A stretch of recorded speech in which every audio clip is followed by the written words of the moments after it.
I got to be honest. Some of y'all out there are really confusing me. I see comments on my post from people talking about no one's going to take your guns, that we're overreacting, that we're just fear mongering to get people to buy more guns. So I have to ask this question. What's the worst that can happen? If you're wrong about the fact that they're trying to take guns, right? You say, just chill, just relax. Nobody's trying to take your gun. You're doing too much. And let's say you're wrong. The worst case that happens is that you do lose your rights, or you have to fight or contend with possibly being a criminal because they did pass a law that tells you have to turn your guns in and you decide not to. In the alternative, if you're vigilant and you stay on top of your constitutional rights and you don't vote for politicians who constantly tell you and try to push gun control laws, then at worst, the worst thing that happens is that you have an exceptionally protected constitutional right and you have more people exercising their Second Amendment rights. Those are the two scenarios. One of them is really bad. The other is actually really good. And I would think you would agree with the other one because you also are gun owners.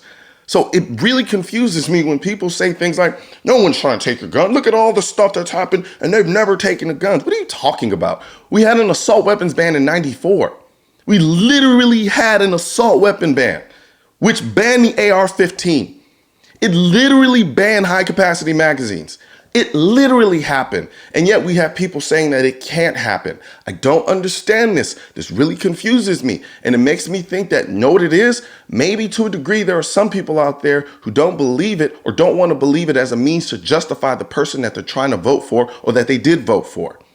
And knowing that that person that they voted for or wanted to vote for was anti-gun and said things like, we're going to come and take your assault weapons ban, or bingo, in terms of taking AR-15s.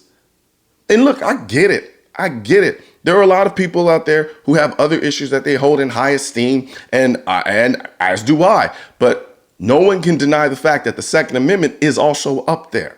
So when you say things like no one's trying to take your gun, and then in response to a politician who's literally saying that, it doesn't make any sense to me. I never told you to go out and vote for Trump. I never told you to go out and vote for Biden. I never told you to go out and vote for Joe Jurgensen. I literally said, do not vote for people who are constantly telling you over and over again and have tried over and over again or actually have passed laws over and over again that constrict and violate your Second Amendment rights. Like, it doesn't make sense. These are the same people who will drive to a good neighborhood and still lock their doors whenever they get out of their car. These are the same people who live in good neighborhoods and still lock their front door. Why do you do these things? You do these things because you understand the potential consequences. If I don't lock my door, at best, no one comes in my house. At worst, I make it exceptionally easy for someone to break into my house. However, if I lock my door, at worst, I have to take a small effort to lock my door. But at best, it makes it exceptionally harder for someone to break into my house. Same thing with the car. You lock your car because you want to prevent somebody from breaking into it, regardless of whether you're in a bad neighborhood or good neighborhood, because you know the effort required to protect it is marginal compared to the worst case scenario. So I have to ask, why are you willing to leave your constitutional rights unlocked? And it's not like we're in a situation where we don't have people who are telling you that they want to restrict your rights under this constitutional amendment. You literally had Bloomberg spent $100 million to turn southern states blue. He's not doing it because he's just a diehard Democrat. Bloomberg has stated gun control is his life mission. He's doing it because he understands that over time, inch by inch, minute by minute, he can systematically get closer to his ultimate goal. The same thing happened in Australia. No one's flipped a switch and overnight all the guns were gone. They understand that. These people aren't stupid. You don't become a billionaire who doesn't understand the concept of patience and taking your time and being structured and eating away systematically. They understand this. But yet you still have people out there who are willing to just lay back and say, oh, relax. No one's trying to take your guns. To what benefit? What does that benefit you? It's nothing. It's nothing to vote against someone who literally tells you they want to come and take your firearms, who literally says they want to pass these gun control measures. It's nothing for you to do that. There are other options for you to vote out there. No one says that it's either this person or that person. There are a number of other people that you could vote for. So why would you help someone restrict a right that you knew and understand was so important that you actually actively engaged in that right by owning a firearm or going out and buying a firearm? I just don't get it. Worst case scenario, if we're wrong, we have an issue. If we're right, we have an issue. Please, someone explain it to me. Explain it to me.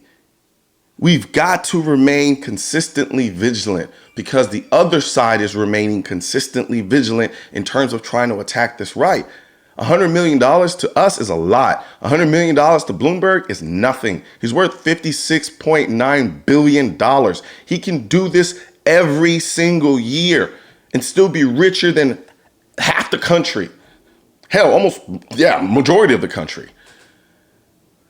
Come on, man. I just don't get it. I just don't get it. I really don't. If you're doing it to justify your decision to vote for someone who you know is anti-gun, then say that.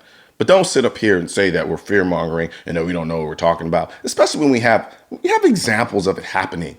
It happened in Australia. They did just that. The people in Australia will tell you that they were lax. They never thought it could happen. And then boom, just like that, all of a sudden, they're having to turn in their firearms. I mean, how many times do I need to bring up these examples so that we understand this? But yet, still, there'll be people in my comments and they'll say things like, nobody's trying to take your guns.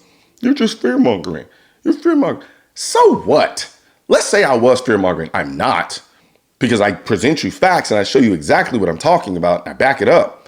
But let's say I was fear-mongering. Again, what's the worst that can happen?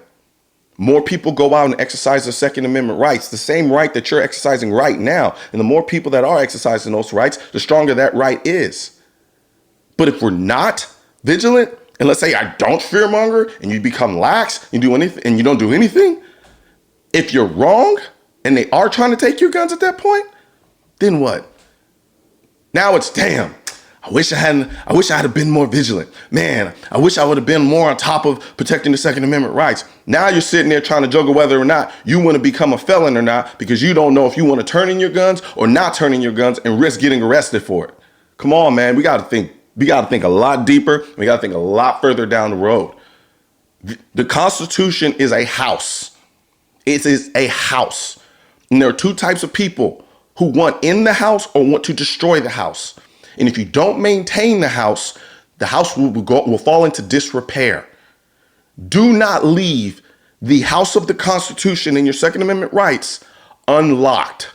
And also, since there's a chance that Biden might become the president and we'll have to live in these things a lot longer, right now we have the performance mask at shop.mrcolionnoir.com.